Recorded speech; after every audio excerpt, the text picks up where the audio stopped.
नमस्कार मित्रों। तो आज इस वीडियो के माध्यम से हम बात करना चाहेंगे कि जो शिक्षक ई शिक्षा कोष से हाजिरी बना रहे हैं, लेकिन विभाग की जो ई शिक्षा कोष ऐप है, उस ऐप में ही कोई ना कोई खराबी आ जा रही है। शिक्षक हाजिरी बनाते हैं, फिर भी उनकी हाजिरी शो नहीं करती है, वहां हाजिरी नहीं दिखाया जाता है। तो ये सरकार को अपना कमी नहीं दिखता है या विभाग के स्तर से जो लापरवाही बरती जा रही है, उसके वजह से शिक्षकों का जो अटेंडेंस अगर नहीं बन पा रहा है तो उसके लिए शिक्षकों को दोषी दिया जा रहा है। शिक्षक पर ही शो कॉज निकाला जा रहा है और शिक्षक से स्पष्टीकरण लिया जा रहा है। ऐसे परिस्थिति में ये समझने वाली बात है कि ये जो ई शिक्षा कोष है, ये कितना कारगर है, ये कितना इस विभाग के लिए अच्छा है या बुरा है, ये अभी तक सरकार खुद तय नहीं कर पाई है। लेकिन सरकार कहती है कि इसी ई शिक्षा कोष ऐप के माध्यम से एब्सेंटी बनेगा और उसी के आधार पर वेतन भी निर्गत किया जाएगा। लेकिन सरकार ये पहले बताए कि ई शिक्षा कोष ऐप में जो कमियां हैं उसको कब तक वो दूर करती है। कभी नेट का प्रॉब्लम होता है, तो कभी डिस्टेंस का प्रॉब्लम होता है, और कभी कभी ऐसी स्थिति आ जाती है कि अटेंडेंस बनाने के बाद भी अटेंडेंस शो नहीं करता है। ऊपर से जो उसका एक मैसेज है बिहार सरकार की तरफ से, वो मैसेज शिक्षक के मोबाइल में चला जाता है और शिक्षक हैरान परेशान हो जाते हैं।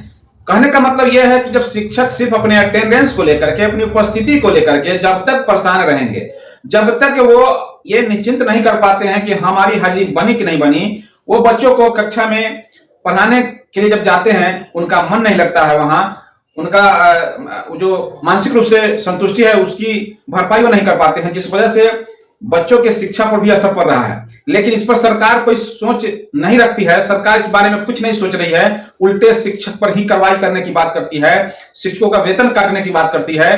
तो ये कितना उचित है, आप लोग कमेंट के माध्यम से बताएं, क्योंकि यह कहीं ना कहीं सरकार शिक्षकों से एक बदले की भावना को लेकर के यह कार्य कर रही है। और सरकार सिर्फ और सिर्फ अगर कहा जाए तो एक जो समाज है उसमें शिक्षकों के प्रति गलत भावना बनाने की प्रतिक्रिया बनाई जा रही है।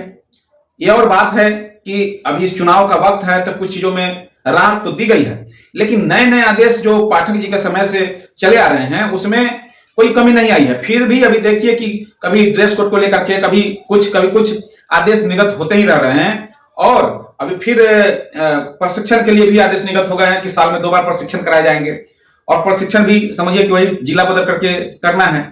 इससे कुछ बेनिफिट विशेष सरकार को होता हुआ नजर हमको तो नहीं आ रहा है।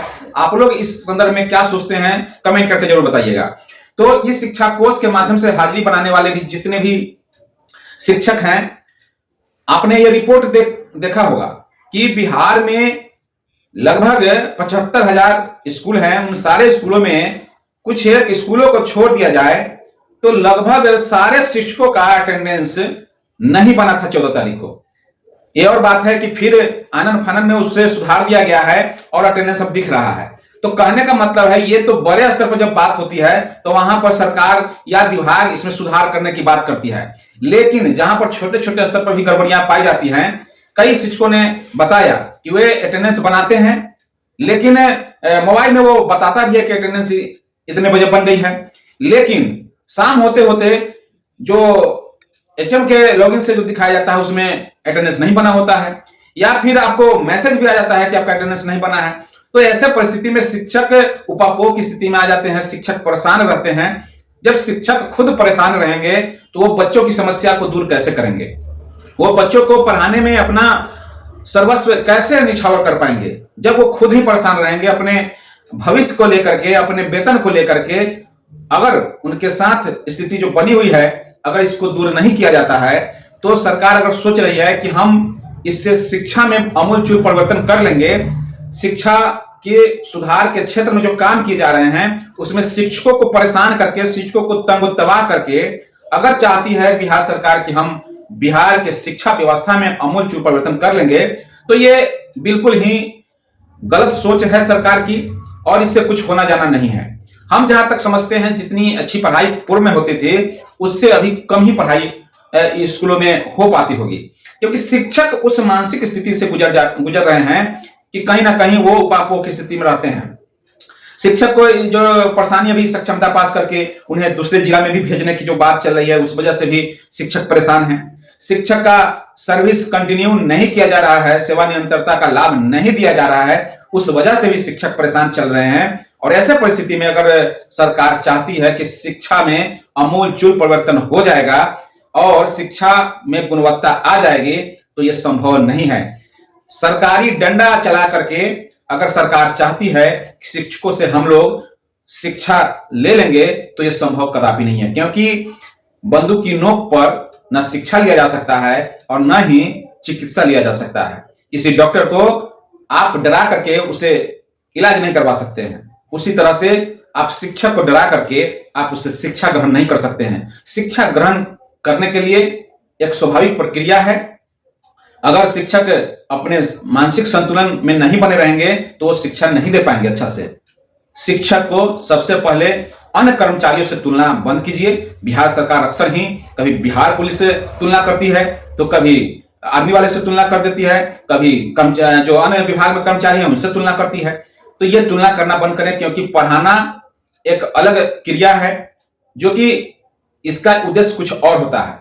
आपने राजे रजवाड़े में भी देखा होगा, पूर्व के आप गुरुकुल संस्थाओं में भी देखा होगा कि गुरु की एक अलग परंपरा होती थी, गुरुकुल अलग ही रहता था, उससे राज्य से अलग रखा जाता था, राज की शासन व्यवस्था से भी अलग रखा जाता था, और जो राजा होते थे उनके भी बच्चे पढ़ते थे उसमें। तो ये सारी व्यवस्थाएं पहले जो थी बहुत अच्छी व्यवस्था थी।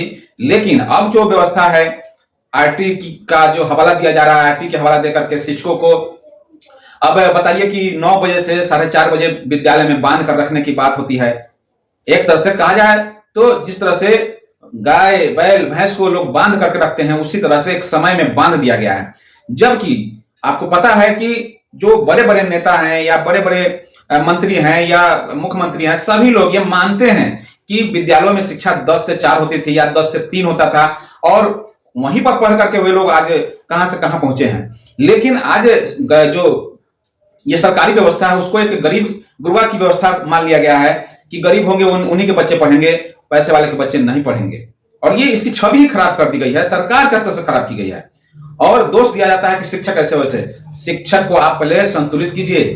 यूरोप के देशों की बात अगर कर रहे हैं तो यूरोप के देशों में एक आईएएस से ज्यादा पेमेंट शिक्षक को दिया जाता है, ये समझ लीजिए। और नहीं जान रहे हैं तो गूगल पर भी सर्च कर सकते हैं, क्योंकि वहां पर शिक्षा व्यवस्था को प्रथम वरीयता दी जाती है और सारे शिक्षकों का सम्मान वहां होता है, ना कि बिहार के शिक्षक की तरह यहाँ पर हर कोई आते हैं मुख्यमंत्री मंत्री, सभी लोग कुछ ना कुछ अनाप शनाप शिक्षकों के खिलाफ बयान दे देते हैं और उनके खिलाफ कोई कार्रवाई तक नहीं होती है।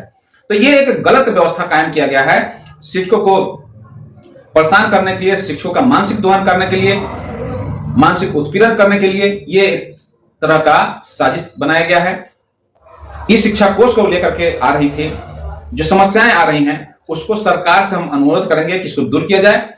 अन्यथा की स्थिति में शिक्षक मजबूरन कुछ ना कुछ इसके खिलाफ कदम उठाने पर मजबूर होंगे। तो फिलहाल इस वीडियो में इतना ही। वीडियो अगर अच्छा लगे तो शेयर कीजिए, लाइक कीजिए, कमेंट के माध्यम से अपना फीडबैक जरूर दीजिए। साथ ही साथ चैनल पर आप नए हैं तो चैनल को सब्सक्राइब कर लीजिए, क्योंकि आपका चैनल आपके लिए ही है। और अगर आप लोग इसको प्यार देते हैं तो आप तक नए नए वीडियो पहुंचाने का हम काम करेंगे। फिलहाल इतना ही। धन्यवाद। जय हिंद, जय भारत, जय शिक्षा।